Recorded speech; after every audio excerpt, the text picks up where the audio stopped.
मित्रांनो, मार्च महिना संपला, एप्रिलला सुरुवात झाली, पण उन्हाळा इतका भयंकर तापलाय की विचारू नका. आपलं घर लिटरली एखाद्या भट्टीसारखं तापत आहे.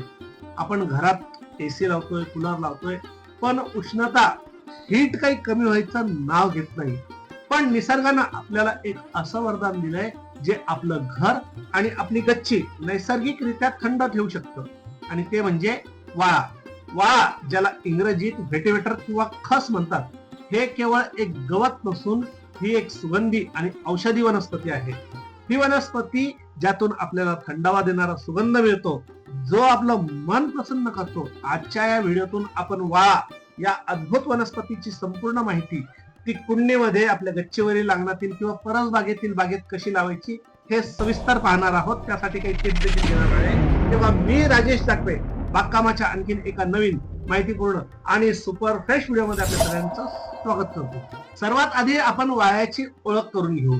वाळ्याची जर रचना पाहिली तर याची पाने लांब आणि थोडी धारदार दिसतात, पण याची खरी जादू असते ती जमिनीखाली किंवा कुंडीमध्ये, मातीमध्ये, त्या म्हणजे याच्या जाड आणि सुगंधी मुळ्या. हे रोप दिसायला अगदी साधं जरी असलं, गवतासारखं जरी असलं, गवती चहा सारखं जरी दिसत असलं, तरी ते अतिशय अत्यंत मजबूत असं असतं. विशेष म्हणजे कमी पाण्यातही हे रोप स्वतःला जिवंत ठेवतं. वाळ्याचे भरपूर उपयोग आहेत. त्यात सगळ्यात पहिला उपयोग घर थंड ठेवण्यासाठी. याच्या मुळापासून बनवलेले पडदे उन्हाळ्यात खिडक्यांना लावले जातात आणि त्यातून येणारी हवा ही घर आपलं थंड करते. याचा दुसरा वापर ते म्हणजे सुगंध आणि अत्तर तयार करण्यासाठी. जगप्रसिद्ध खस हे अत्तर वाळ्याच्या मुळांपासूनच तयार केलं जातं. वाळा आपली गच्चीवरील बाग थंड ठेवण्यासाठी देखील मदत करतं. ते कसं? जर आपल्या गच्चीवरील बागेत, कुंड्यामध्ये जरी वाळा असेल तर ते गच्चीवरील तापमान कमी करतं आणि त्यामुळे आपली गच्ची देखील तापत नाही आणि आपल्या झाडांच्या आसपास थंडावा देखील राहतो. वाळ्याची ओळख झाली. आता वाळ्यासाठी मातीचं गणित म्हणजेच पॉटिंग मिक्स कसं असायला हवं हे पाहून घेऊ. वाळा कोणत्याही मातीत येतो, पण वेल ड्रेन म्हणजे निचरा होणारी जर माती असेल, अर्थातच पोयटा माती जर असेल, तर या आपल्या रोपाची वाढ अतिशय जोमाने होते. यासाठी जे मिक्स करायचं असतं, पॉटिंग मिक्स, हे प्रोफेशनल असावं. प्रोफेशनल मिक्स म्हणजे काय? तर समप्रमाणात एक भाग माती, बागेतील माती, नॉर्मल गार्डन सॉइल असेल तरी चालेल, पोयटा माती सगळ्यात बेस्ट. एक भाग माती, एक भाग वाळू. आता वाळू कोणती? जी प्लास्टरला वापरतात, अतिशय चाळून घेतलेली बारीक अशी वाळू. एक भाग माती, एक भाग वाळू आणि एक भाग व्यवस्थित कुजलेलं शेणखत. हे तिन्ही समप्रमाणात मिक्स करायचं आणि हे मिश्रण मुळ्यांच्या वाढीसाठी अत्यंत पोषक असं आहे. वाळा हा सूर्यप्रेमी आहे. याला दररोज किमान 5 ते 6 तास थेट डायरेक्ट सूर्यप्रकाश आवश्यक आहे. सावलीत त्याची वाढ स्लो होते आणि सुगंधही कमी होतो. त्यामुळे जिथे सरळ सूर्यप्रकाश येत असेल, जिथे कडक ऊन पडत असेल, अशा ठिकाणी या रोपांना ठेवलं तर चालतं. आता पाणी देण्याची पद्धत काय?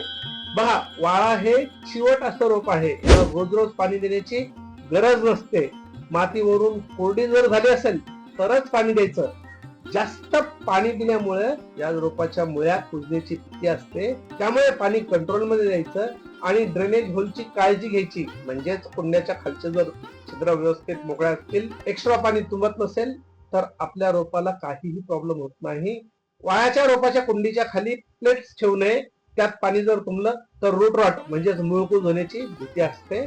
पाणी शक्यतो संध्याकाळी सूर्यास्तानंतर दिलं तर खूप चांगलं. खते, बघा, आपल्याला जसं आयुष्यात, दैनंदिन आयुष्यामध्ये पोषण हवं असतं, आपलं जर भरण पोषण चांगलं असेल तर आपण सुदृढ असतो, हेल्दी असतो. याचप्रमाणे झाडांचं देखील असतं. त्यांना खताची गरज असते, पण वाळाला कोणत्याही महागड्या केमिकल खतांची गरज नसते. महिन्यातून एकदा मुठभर शेणखत, कंपोस्ट खत किंवा गांडूळ खत, आपल्याकडे जेही खत असेल ते जरी दिलं तरीही पुरेसं असतं. किचन वेस्ट पासून बनलेलं घरगुती खत याला खूप मानवतं.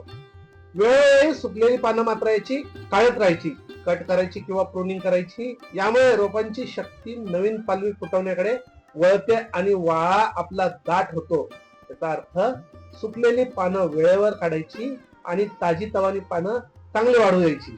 वाळ्याची नवीन रोपं कशी तयार करायची हे पाहूया. जर आपल्याकडे जुना वाळ्याचा मोठा गुच्छ म्हणजेच क्लंप असेल तर तो मुळासकट बाहेर काढायचा. आणि त्याचे छोटे छोटे भाग करायचे, वेगवेगळ्या ह्या कुंडीमध्ये लावायच्या. म्हणजे याला सेपरेशन अशी पद्धत म्हणतात. वाळा वाढवण्याची ही सगळ्यात सोपी आणि जलद अशी पद्धत आहे.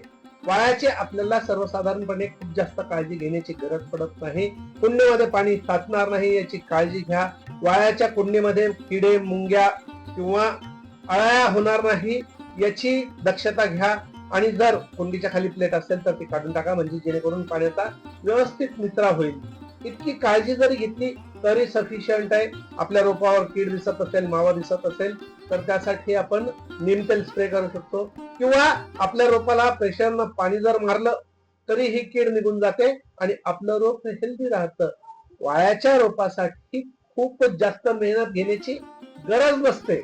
आता एक बोनस अशी टीप, जर तुमची गच्ची खूप तापत असेल तर गच्चीच्या कडेने जिथून ऊन जास्त येत असेल अशा दिशेने वाळ्याच्या 7 किंवा 8 कुंड्या एका रांगेत ठेवा. त्याच्या पाण्यामधून होणाऱ्या बाष्पीभवनामुळे गच्चीवरील बागेतील आर्द्रता, हवेतील आर्द्रता वाढते आणि नैसर्गिक असा थंड हवा निर्माण होतो, जो इतर रोपांना थंड ठेवण्यासाठी मदत करतो.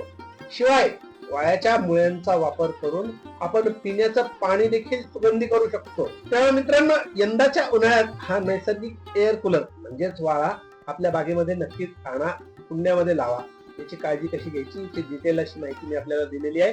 ही माहिती आपल्याला कशी वाटली कमेंटमध्ये नक्की सांगा. हा व्हिडिओ जर आवडला असेल तर लाईक करा. आपल्या बागप्रेमी मित्रांना, मैत्रिणींना हा व्हिडिओ नक्की शेअर करा. आपण आमच्या चॅनलवर नवीन असाल तर सबस्क्राईब करा. सबस्क्राईब केल्यानंतर सबस्क्राईब समोरील घंट्याचं बटन आठवणीने दाबायचं ते मात्र विसरू नका. या व्हिडिओमध्ये इतकेच. आता आपण भेटूया बागकामाच्या आणखीन एखाद्या अशाच माहितीपूर्ण व्हिडिओ.